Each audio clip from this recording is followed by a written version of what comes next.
ఎవరైతే తెలంగాణలో ఎంటెక్ చేస్తామన్నారు, ఎవరైతే తెలంగాణలో పీజీ చేస్తామన్నారో వాళ్ళందరూ కూడా ఒక వెరీ గుడ్ న్యూస్ అన్నమాట. సో మీరు లేట్ అయితే చేయబాకండి. నేను ఖచ్చితంగా దాని గురించి చెప్తాను. ఇప్పుడు మీకు ఏం జరగబోతుంది ఏంటని మీకు ఏమి ఇచ్చారని చెప్పేసి. సో దాని గురించి చెప్పబోయే ముందు ఇంతవరకు ఈ ఛానల్ సబ్స్క్రైబ్ చేసుకున్న వాళ్ళు అంటే సబ్స్క్రైబ్ చేసుకుని ఈ వీడియోని లైక్ చేసి షేర్ చేయండి. మీకైనా నాతో మాట్లాడాలంటే కాల్ మీ ఫోర్ ద్వారా కాల్ చేయండి. Telugu engineering education Telegram channel join అయ్యి వీడియో ఒక హైప్ ఉండే టాపిక్ లో వెళ్తే కేంద్ర ప్రభుత్వం వచ్చేసరికి పీజీ స్టూడెంట్స్ అందరికి కూడా స్కాలర్షిప్స్ ఒక 10 months వరకు ఇవ్వాలని చెప్పేసి మంత్లీ ఫిక్స్ అయింది.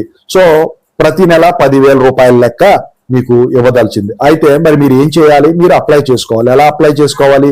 scholarships.gov.in అని చెప్పేసి ఒక వెబ్సైట్ ఉందండి.